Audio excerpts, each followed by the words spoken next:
नमस्कार, बहुत-बहुत स्वागत। मैं हूँ जय, एक बार फिर आपके साथ और आज हमारा खास मेहमान से तो मैं आपको मिलवाऊँगा, लेकिन मिलवाने से पहले मैं चाहता हूँ कि मैं बात करूँ उस क्षेत्र की, जो बड़ा खूबसूरत क्षेत्र है और उस क्षेत्र की ज़िम्मेदारी इन पर है। और उस क्षेत्र के नाम को लेने से पहले मैं चाहता हूँ कि जो गिनती आती है 260 की, कितना प्यार है आपको 260 ये जो 3 अंक है पीयूष जी?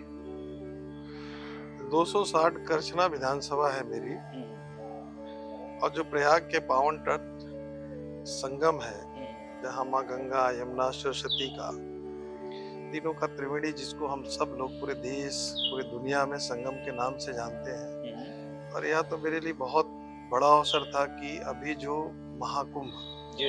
इसका इतना भव्य और दिव्य आयोजन हमारी सरकार के मुखिया माननीय योगी आदित्यनाथ जी ने, माननीय हमारे देश के यशस्वी प्रधानमंत्री मोदी जी के मार्गदर्शन में जो उन्होंने इस सफल कार्यक्रम का आयोजन किया, इसलिए मेरे लिए वो सौभाग्य का विषय है कि वह विधानसभा का मेरा पहला वोट है।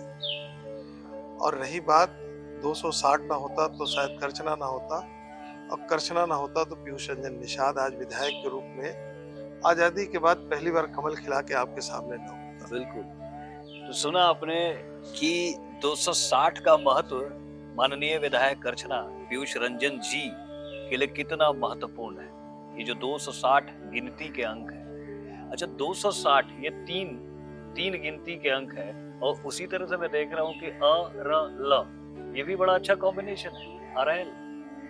हाँ, कह सकते हैं आप। हुँ, रेल का अपना एक महत्व है, हुँ। एक पौराणिक स्थल है। और आजकल तो कुछ ज़्यादा ही महत्व बढ़ गया है। नो डाउट, क्योंकि इतना बड़ा महाकुंभ मेले का आयोजन हुआ है, हुँ, हुँ। जिसको पूरे देश नहीं पूरी दुनिया ने देखा। और पूरी दुनिया के लोग जो भी सनातन धर्म को मानने वाले थे, जो सनातन धर्म को जानने के लिए उत्सुक थे, वो सारे लोग पूरी दुनिया से कि इतना विशाल और भव्य और दिव्य कुंभ का आयोजन भी हो सकता है क्या भारत की धरती पे।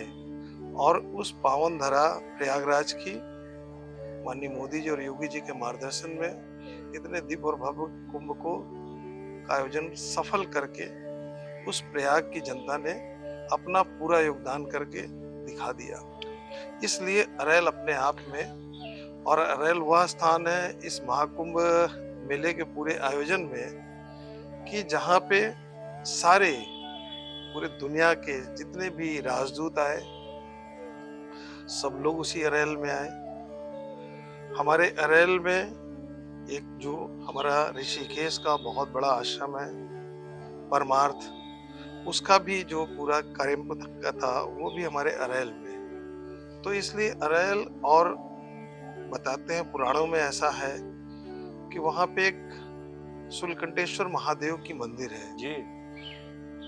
जिसको भगवान, क्योंकि वो जो हमारा अक्षयवट है, जो 450 वर्षों के कैद के बाद हुँ, हुँ। माननीय प्रधानमंत्री जी के प्रयास से हुँ, 2019 में उन्होंने प्रयास शुरू किया और जाके वो मुक्त हुआ, जिसमें आज आम जनमानस, और इतना दिव्य और भव्य हमारे मोदी जी के मार्गदर्शन में योगी जी ने उस कॉरिडोर को बनाया कि उसमें आज आम जन श्रद्धालु जिसकी भी आस्था है वो जाके उस अक्षयवट का दर्शन कर सकता है।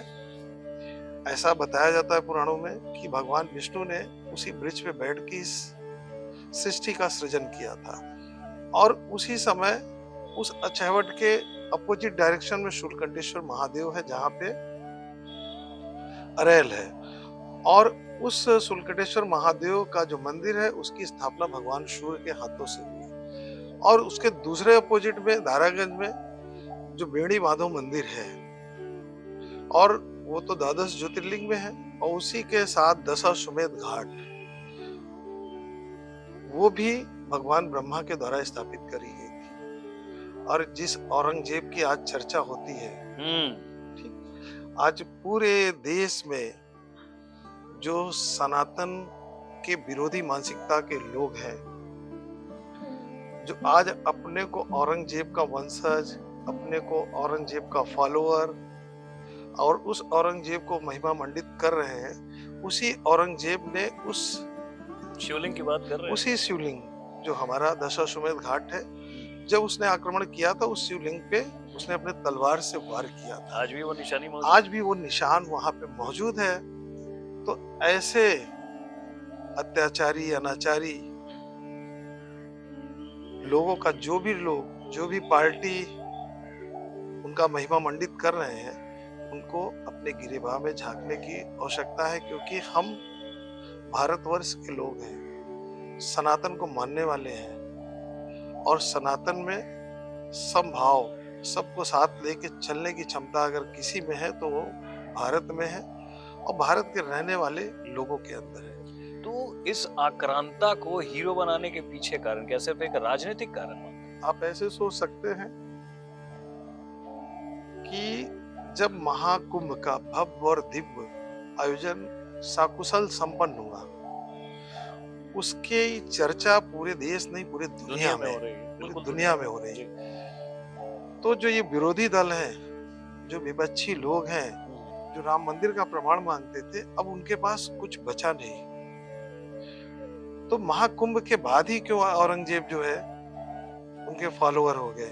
जो महाराज से चिनगारी सुलगाई गई, वह चिनगारी आज पूरे देश में, तो उनको लग रहा है कहीं ना कहीं हमारी जमीन खसक रही, क्योंकि सनातन धर्म को मानने वाले लोगों ने ही तो महाकुंभ का इतना भव्य और दिव्य आयोजन को सफल बनाने का काम किया। सरकार तो एक उस आयोजन को, उसकी संरचना बनाने का काम था, पर उस आयोजन को सफल करने में जितना मोदी और योगी जी और भारतीय जनता पार्टी की सरकार का काम था, उससे ज्यादा तो इस देश और पूरी दुनिया के सनातन धर्म को मानने वाले लोगों का प्रयास था।